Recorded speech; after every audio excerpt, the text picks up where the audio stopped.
ওই পার যেতে ওখানে কি বাজার আছে? না বাজার ওই যে গাছগুলো দেখা যায় না ওই জায়গায়। সরষেবাড়ি বাজার। গেলে আবার কখন ছাড়বে কখন আসবে এটা একটা ব্যাপার। ব্রহ্মপুত্র নদী কোনটার সাথে মিশছে জানেন? ধল্লা এবং তিস্তা। ধল্লা এবং তিস্তা না? হ্যাঁ, ধল্লা এবং তিস্তা ব্রহ্মপুত্র একসাথে মিলিত হয়েছে। অর্থাৎ ওইটা হলো চিনমারিতে। ধল্লা তিস্তা একসাথে মিলিত হয়ে ওটা হয়ে গেছে ব্রহ্মপুত্র। একদম সঠিক কথা। এটাও ঠিক। তারপরে বাংলাদেশে 124 কিলোমিটার কিন্তু তিস্তা নদী, 315 কিলোমিটার দৈর্ঘ্য টোটাল। সেই দৈর্ঘ্যের মধ্যে 124 বাংলাদেশে, আর বাকি 175 বা 176 কিলোমিটার ইন্ডিয়াতে আছে। ইন্ডিয়ার দুইটা অঙ্গরাজ্যে, একটা হলো সিকিম আর পশ্চিমবঙ্গ। সিকিম এবং পশ্চিমবঙ্গ দিয়ে প্রবাহিত হয়ে আমাদের এই তিস্তা নদী এখানে আসছে। আমরা কুড়িগ্রামের কাছে আছি, অর্থাৎ তিস্তা নদী এখান থেকে হয়তো আরও অল্প 20-25-30 কিলোমিটার হবে। সামনে ধরলা নদী, এবং ধরলা নদী তিস্তা নদী একসাথে হয়ে ব্রহ্মপুত্র নদ ধারণ করেছে। এই ব্রহ্মপুত্র নদ হলো ময়মনসিংহ দিয়ে যমুনার সাথে মিশে গেছে। ব্যাস, এই নদীর অববাহিত কীভাবে সেটা আমরা বর্ণনা করলাম। তিস্তা নদীর বাসী, নদের বাসী। তোমার নাম কি? মুরসালিন। নামগুলো সুন্দর, অনেক বড় বড় নাম, সুন্দর। আব্দুল্লাহ আল মামুন। এটা আপনার এটা নৌকা কার? এটা তুঙ্গের মানে তুঙ্গের নৌকা কখন কখন ছাড়ো? ভাড়া কত ওই পাশে যাওয়ার?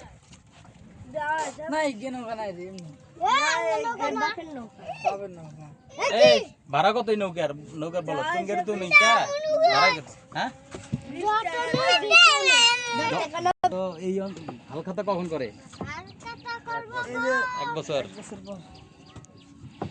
এই অংশটা মানে এখনো ভেঙে নেই, প্রথম ভাঙতেছে। এদিকে আস্তে আস্তে ভাঙতেছে। নদী কোন দিকে? এই যে ঘর ছিল, কতবার খুলে নিচ্ছে এখানে ঘর, তাই না? এখানে ঘর ছিল, কতবারই তুলে ফেলছে মনে হয়। যেটা দেখা গেল যে ঘরের মেঝে পাকা করা আছে, এখানে ভালো ভালো ঘর ছিল অনেক।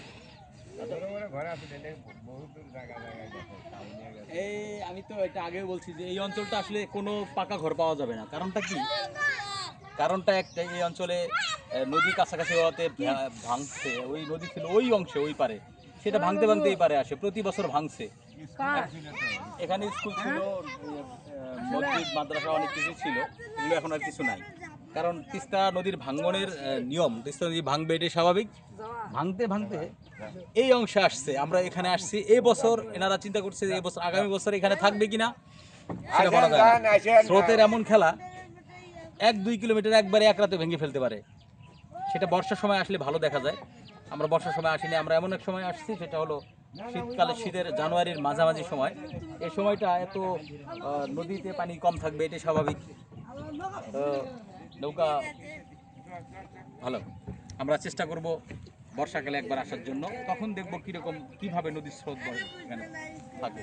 বেসিক্যালি এখনই যে স্রোত, হাত দিলে বোঝা যায় যে হাতটা ওইদিকে টেনে নিয়ে যায়। বর্ষাকালে তাহলে কীরকম হবে?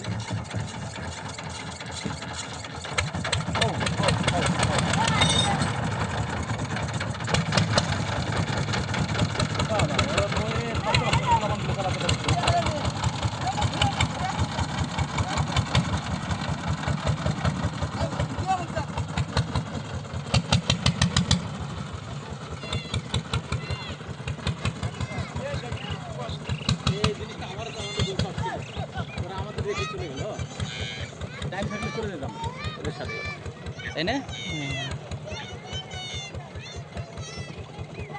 10 টাকা 20 টাকা তো বাচ্চারা কথা বলতেছিল নৌকার মাঝখানে।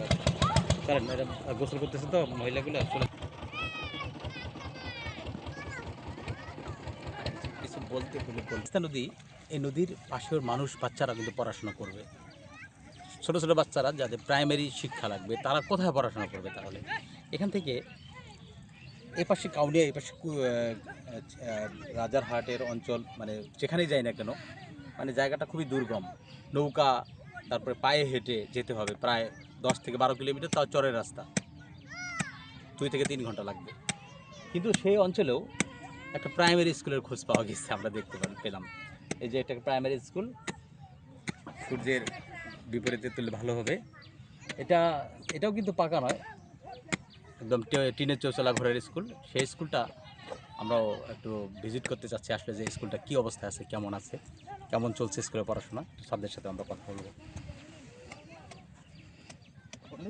দেখিনি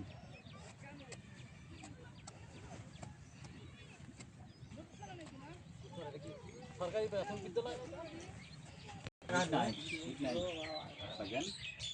তাহলে কি খাবে স্যার, কি খাবেন? 30 টাকা মনে হয়। ওই যে খাতা মনে পড়ে না মনে এখন না পড়ে মলা এটা এখন একটা সন্দেশ খাওয়া যাবে এখানে। চা পাওয়া গিয়েছে কিন্তু চায়ে হিট নেই, হিট কম আছে, কিন্তু তারপরেও খাবো, কারণ চাটা খাওয়াতে সন্দেশ নিতে পারেন।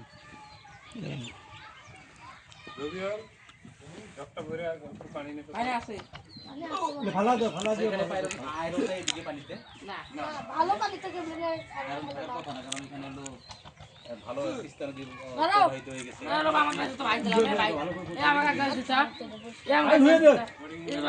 তো এটি আছে ধর আবার যেটা করো তাই দিয়ে দিবা পানির স্তর